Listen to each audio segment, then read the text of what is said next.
What's up, everyone? I think we're live here. Um, I'm gonna do an introduction. I'm a former professional lacrosse player and struggling entrepreneur. The guy, depending on who you're watching, to my left or right, is Scott Galloway. So I think you're a 10-time entrepreneur now, maybe 11 time. I feel like when we met, it was 9 time. He's a published New York Times bestselling author, professor at NYU Stern, marketing brand strategy.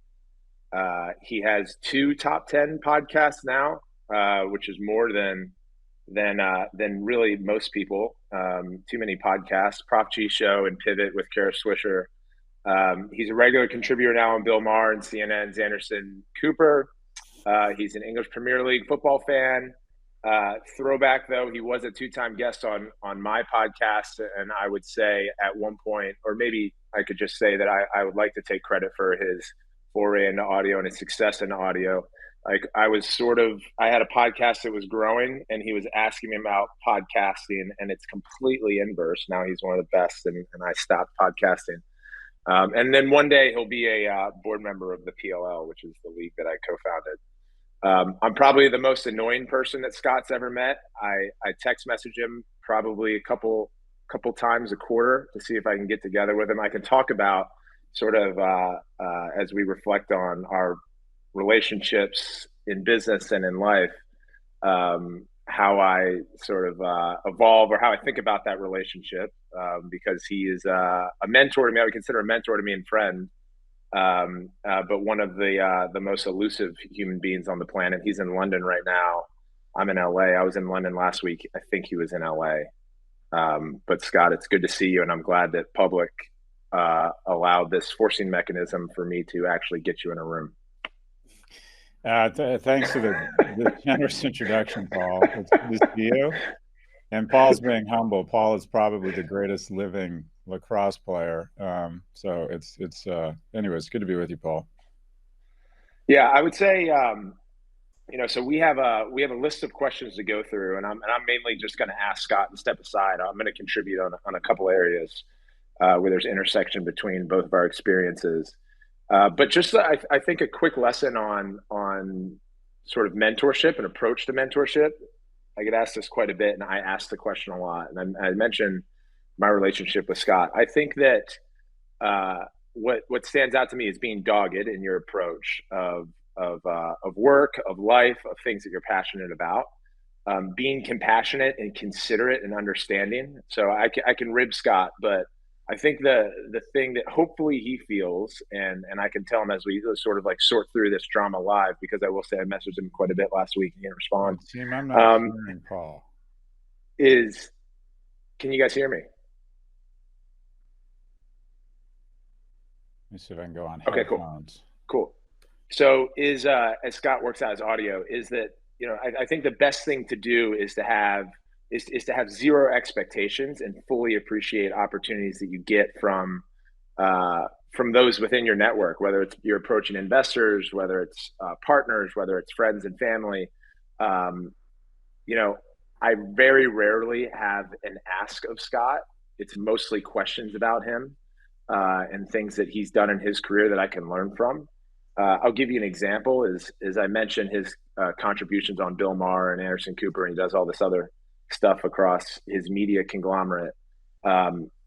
Is advice when you're getting brought on to do a bit for a program. And I remember Scott telling me is actually talk less about lacrosse in the PLL and talk about something that you think could add value to the program. So if I was on CNBC and was brought on for a hit to talk about the PLL's upcoming season, I talked about traditional versus streaming and television and media evolution. And that was engaging the hosts and more likely to have them invite me for a return. So those are examples of ways that I think you can harness your network and mentors and try to use it to your advantage, while also not approaching it with an alternate agenda. So if we have Scott here, the first question that we queued up was on the American Dream. It's something that you talk about quite a bit, from your newsletter to your other shows. And the question is, what will it take to revive it?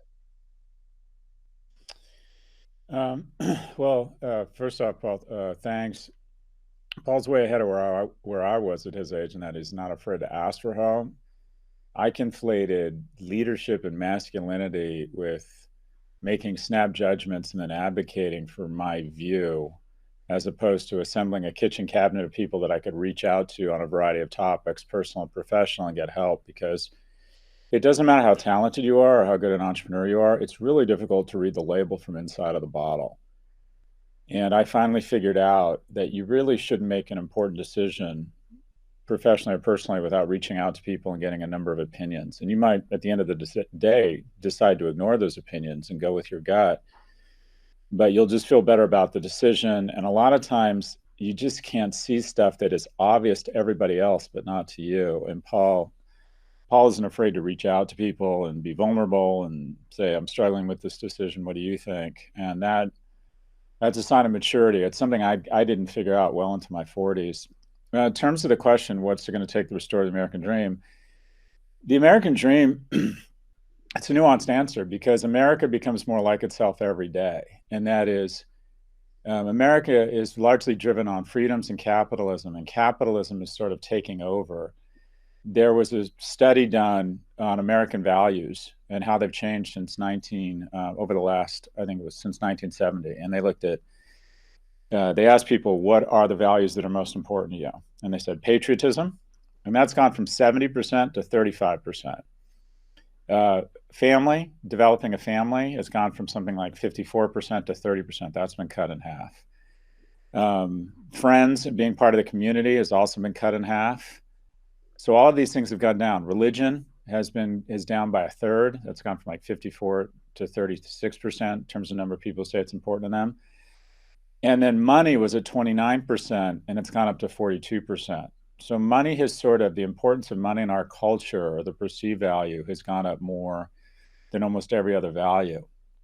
And so the American dream has increasingly not become about participating in something larger than yourself, being a part of the community, having a relationship with God, having a happy family. It's about, being a baller from a financial perspective. That's kind of become the one dimension that the American dream is. And that's obviously motivating in terms of people trying to establish economic security, but it sets people up for failure and for emotional disappointment, because some of that is outside of your control.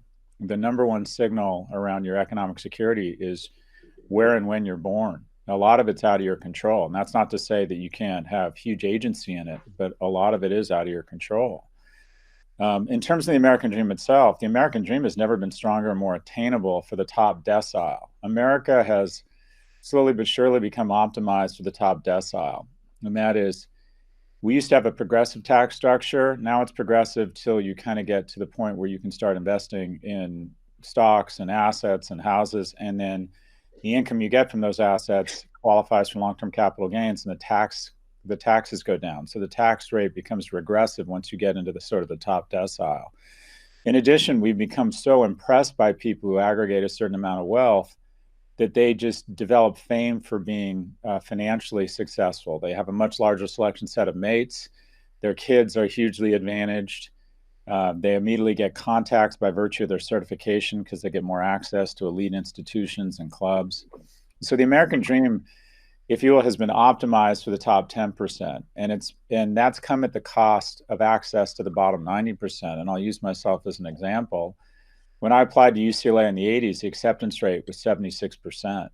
I had a 3.1 GPA from high school, 1100 on the SAT. So that just wasn't remarkable at all. It was kind of middling, kind of average.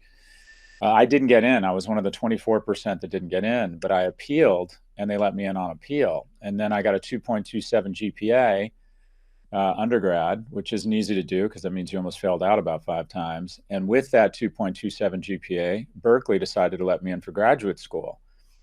And this was a different time when people saw our America, as envisioned by our government, as envisioned by the University of California, supported by taxpayers and the Regents of the University of California, decided that its mission was to give the unremarkable kids, the bottom 90%, of which I was firmly entrenched, an opportunity. Whereas everything is flipped, and now universities try and identify the top 1%, either the children of very rich people or the freakishly remarkable, and optimize the world for them.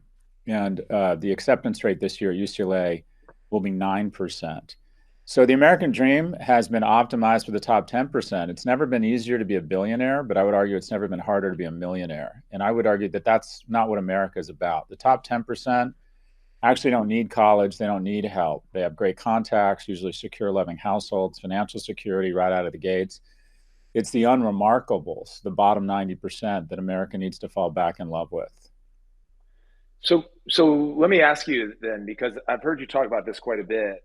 Um, what can be done about that?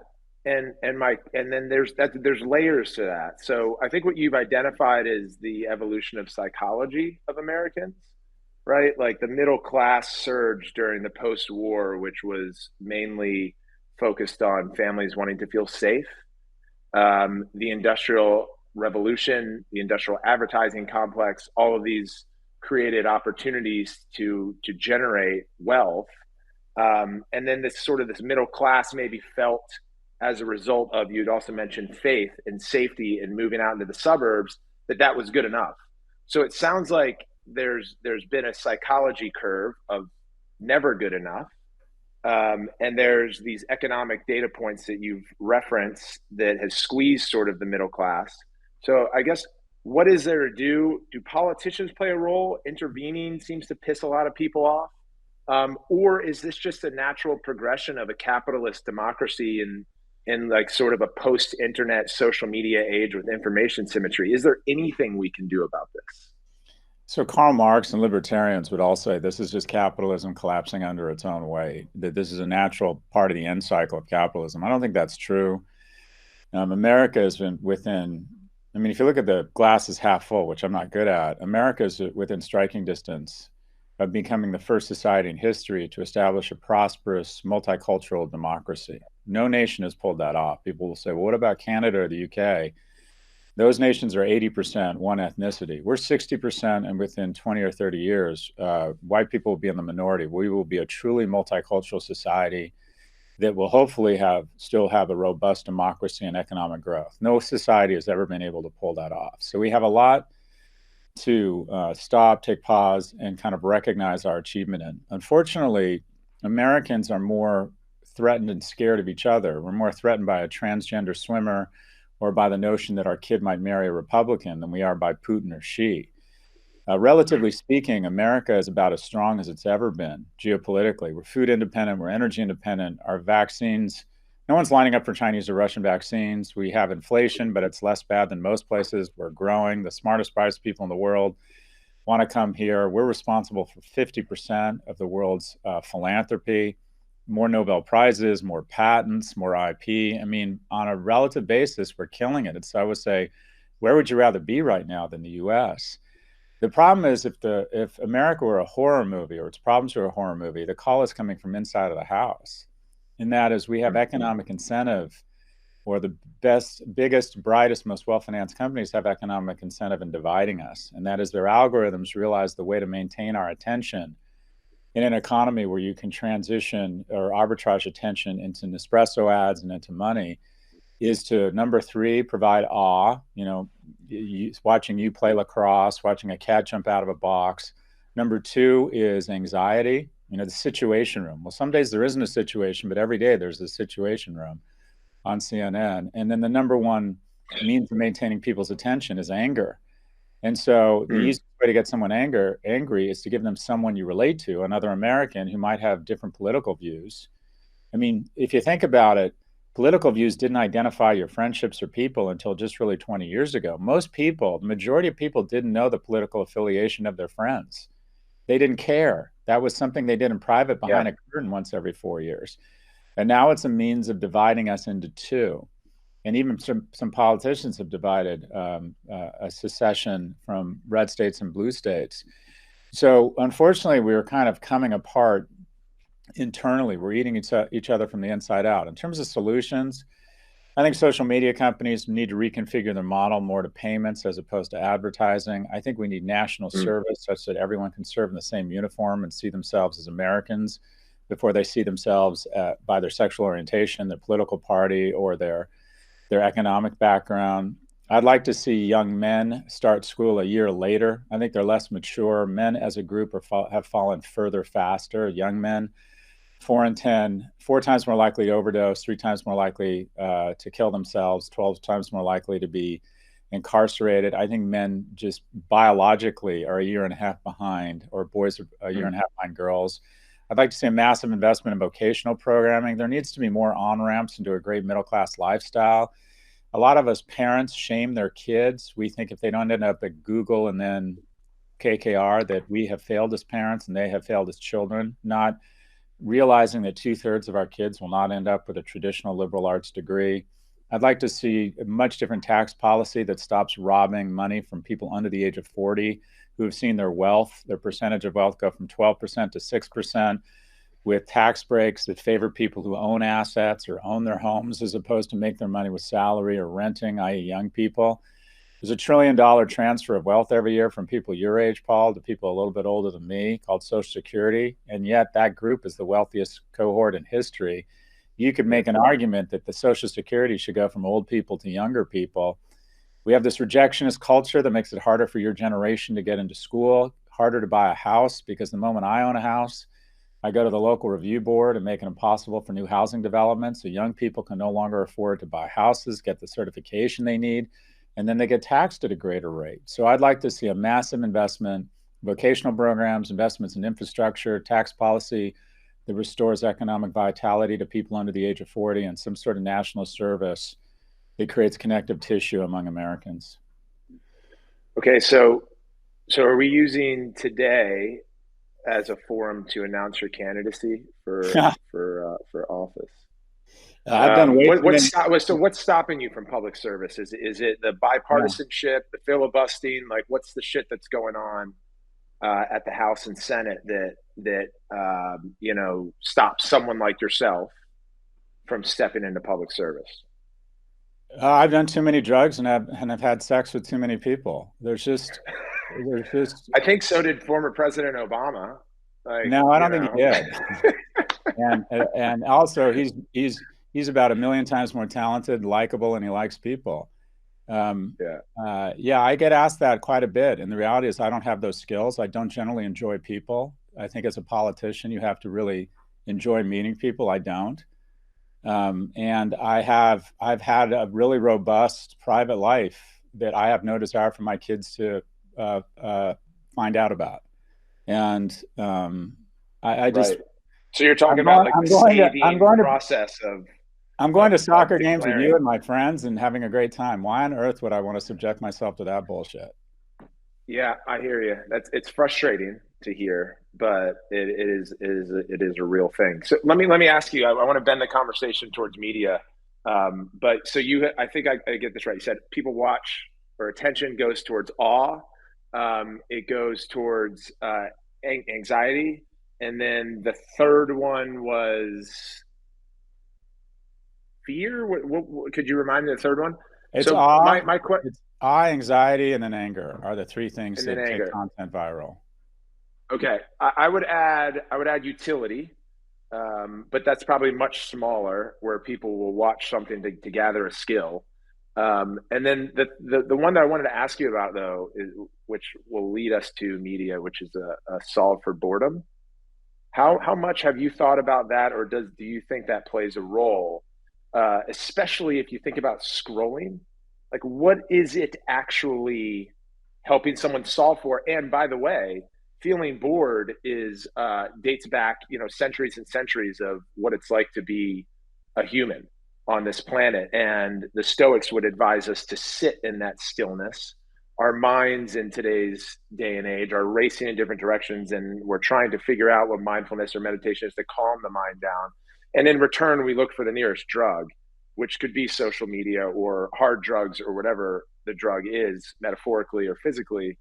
But it's sometimes content can come in to actually live with that boredom. How do you think about that?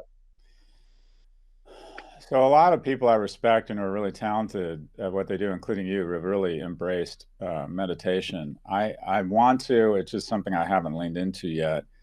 The scrolling or the doom scrolling is pretty basic, and that is everybody has a certain level of addiction throughout their life, whether it's trans fats or porn or online shopping or THC or alcohol, or you can be addicted to,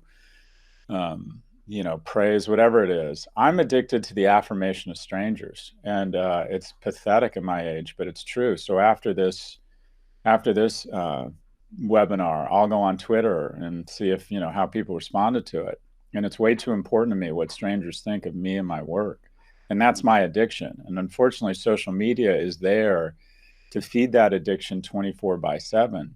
And as humans, we're wired to get an action reaction. That's what gets dopa. We pull the arm on the slot machine, and right before the numbers come up, we get a dopa hit.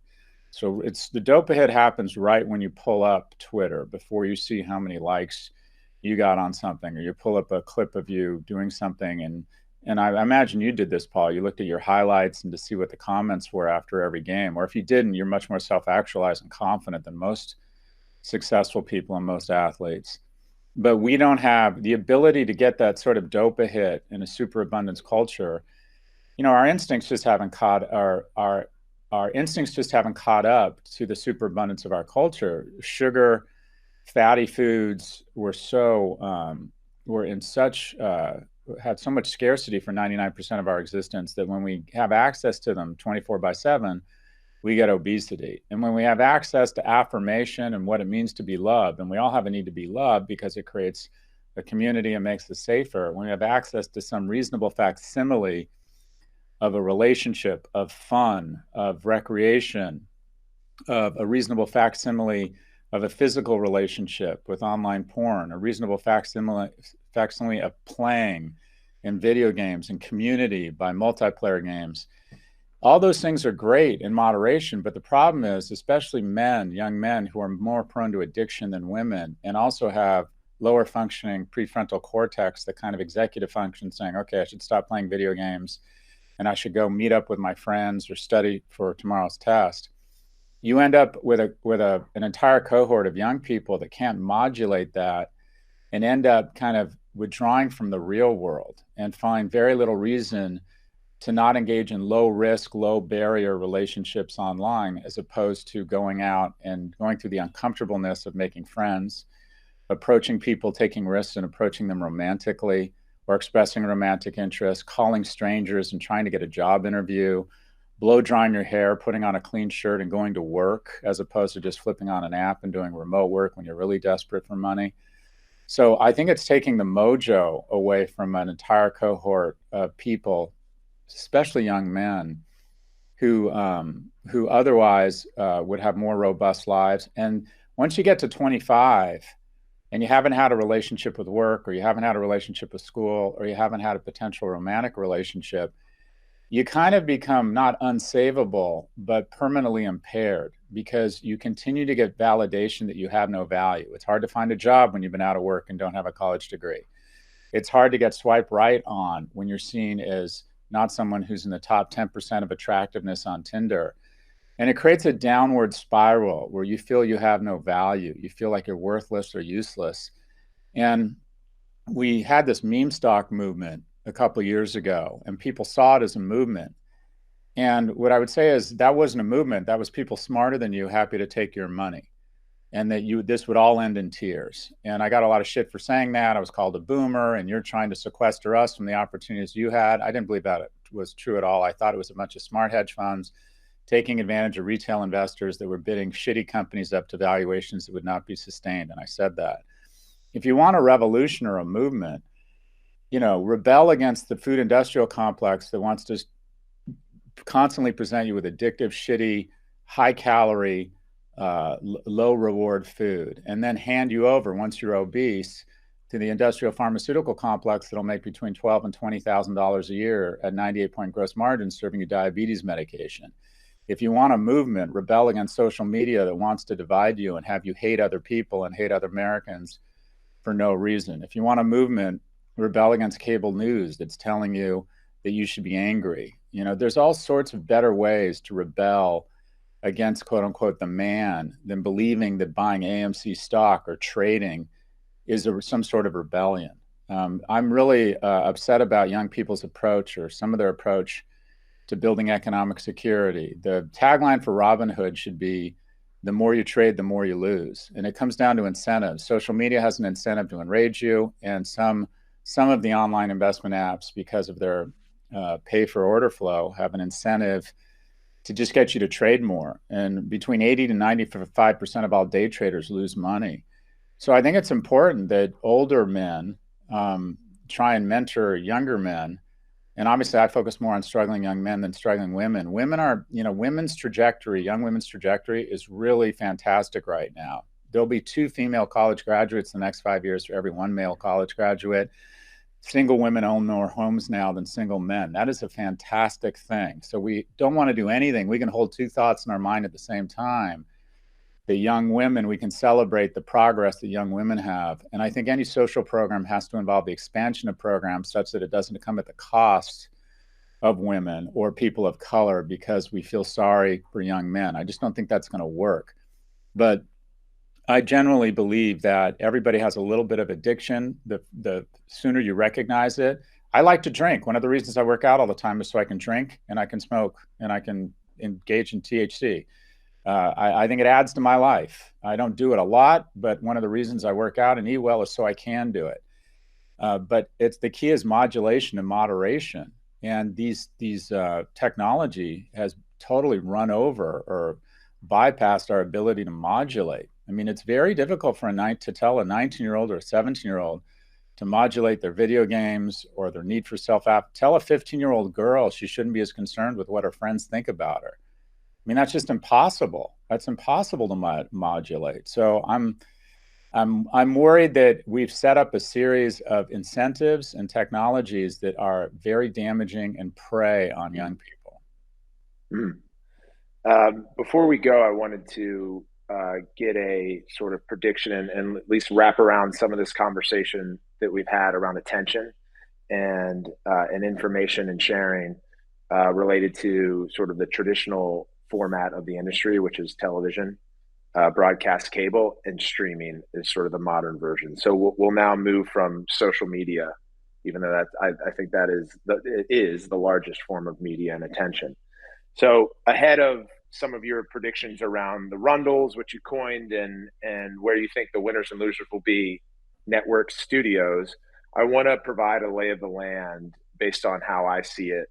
And I'm going to start quickly with broadcast cable, and then I'm going to jump over to the background economics of networks and an update. And you can agree or disagree with this, but so broadcast cable, and I'll talk a little bit through the lens of sports because the NFL, which is the largest sports property in the world, they were the league of television in the 60s, right? And broadcast cable was the largest form of appointment watching television, and the power was to the networks and to the studios, because as a viewer, we were told whether a Friends episode was on Thursday night at 8:00 Eastern or the NFL game was at 1:00 on Sunday, where to go and where to be. And that's really important to the television business because they generate a lot of their revenue through advertising, and they service ads while we are appointment watching. That began to shift in the 90s, really, with HBO, which was the first to add subscription-based programming, or one of the first. And then underneath it became this technology called on demand, where then we could record programs or highlight them and watch them when we wanted to, which started to shift appointment watching television to the viewer, and they could control it. Fast forward to now streaming, which is mostly everything but sports. You could argue you could get news whenever you want, certainly entertainment. That value proposition has entirely shifted now, and the viewer gets to decide if they want to watch Succession at 9:00 on Sunday or if they want to watch it at 10 or the next night. So that has disproportionately impacted the network relationship with their advertisers. I'll talk about how they're addressing it. Why live sports is so valuable is that will forever remain appointment watching television, because the games are what have to be consumed live. And what has actually backstopped that is social media, which is largely a congregation of paparazzi, especially on Twitter. Everyone, it gets boring after time. You see like a blocked field goal in the fourth quarter of an NFC divisional final, and everyone like has their take on it.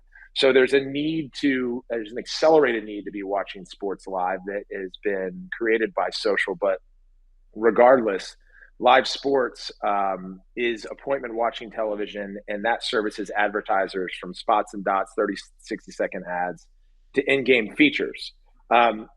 We talk about cord cutting and cord nevers. So if you look at broadcast cable subscribers being over 100 million 10 years ago, down to around 70 million now, I think what's happening is the entertainment and news watchers of traditional TV are cutting because of streaming offerings and where they can get their news and entertainment elsewhere.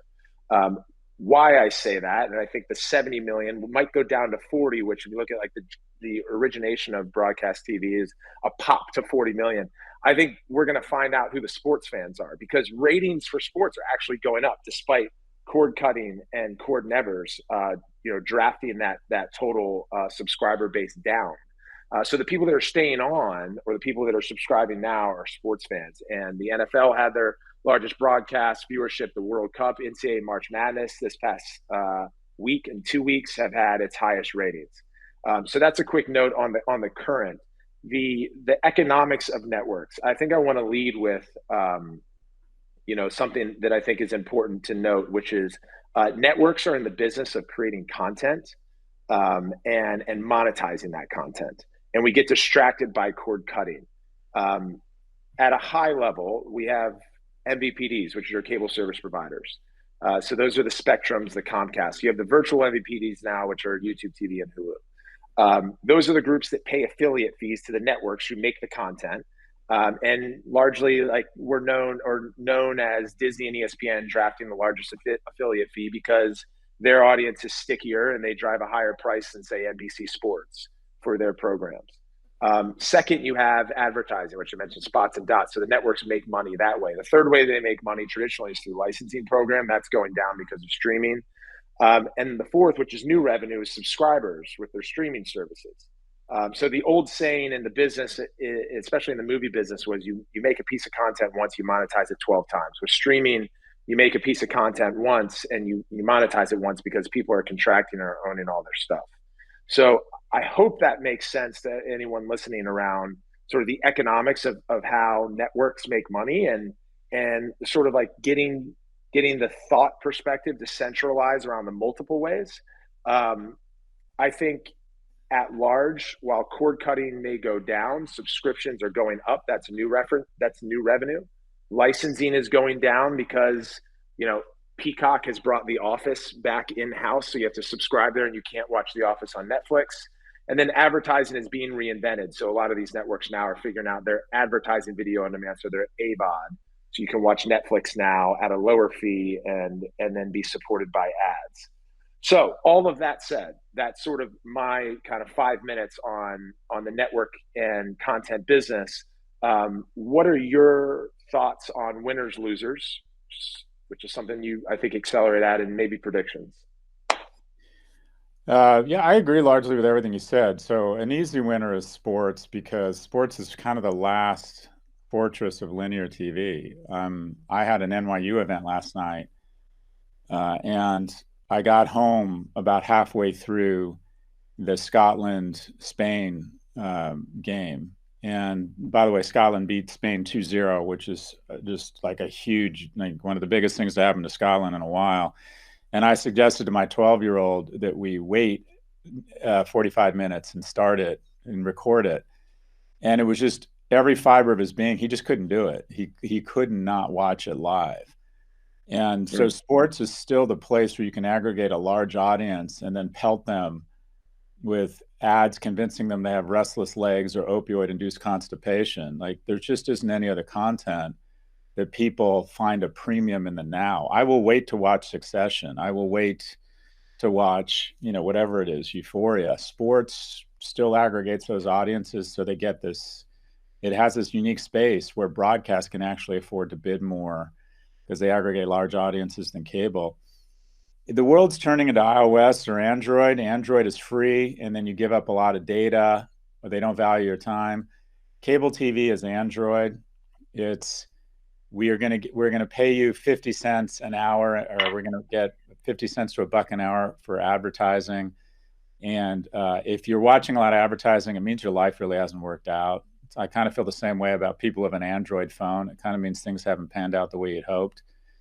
And then streaming is subscription, and it's iOS. It's more expensive, but you don't get pelted with ads, and you're not treated as kind of a digital body bag to be monetized. And it's also just a value equation. I like live TV. I watch CNN. I watch some live or cable stuff. The cost to get the live TV on Hulu is $75 a month.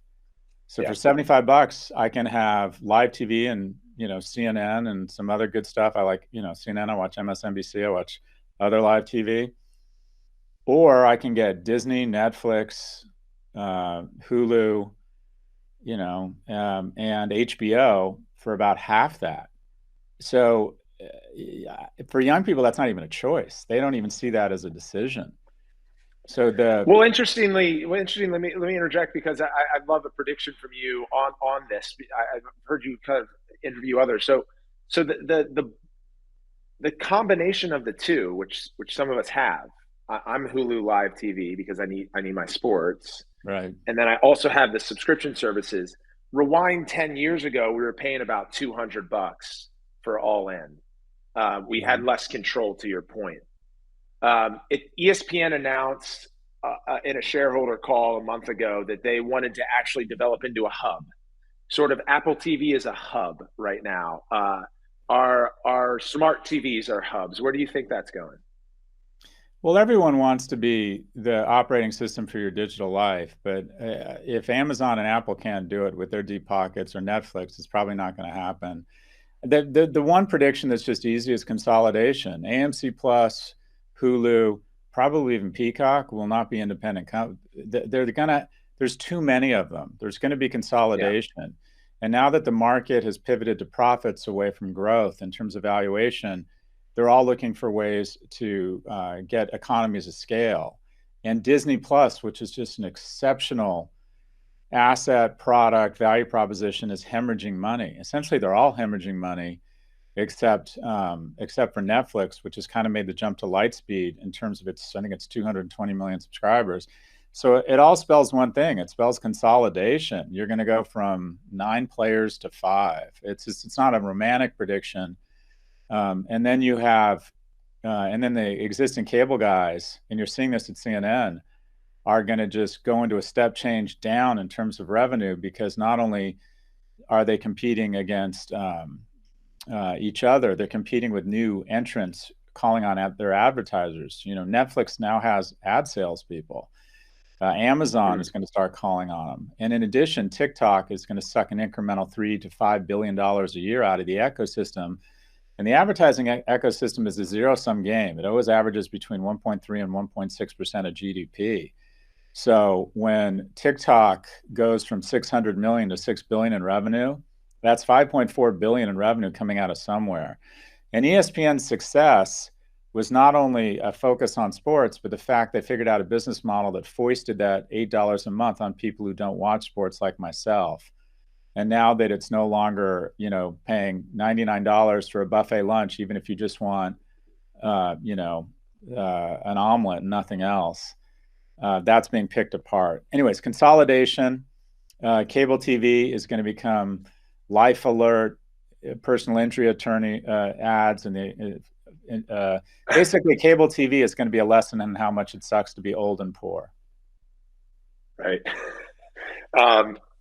All right, so that was a big topic, and I threw it on you last minute. I now understand why Anderson Cooper has a hard time going to break when you're talking. So much information. Go on, Paul. I'm gonna now use. You're the one that should be running for office, dude. If I had your looks and your hair, I'd be the junior senator from Pennsylvania. We share similar reasons why I'll never run for office if anyone watches us back. Which, by the way, I mentioned, I was like sitting in that. I mentioned former President Obama, but I could have said Bush, Trump. Really, every politician in the past has at some point done drugs, alcohol, and had a lot of sex, I would guess. And that is part of like the scathing scandals that get talked about, which are so painful and take us off topic. which I'm doing again now. And I know we're late. We have this red thing bumping on our screen. But thanks, man. I really do appreciate your time as always. And if I have to book another public call to get more of it, I certainly will. And I Well, love you, thanks. Scott. I You're love you, such a great Paul. human being. Congrats on the next stage of your career in PLL, and thanks to Public. It's a great company, and I think it's helping people build real, like, sustainable economic security. So, anyways, thanks to Public. Thanks, everyone.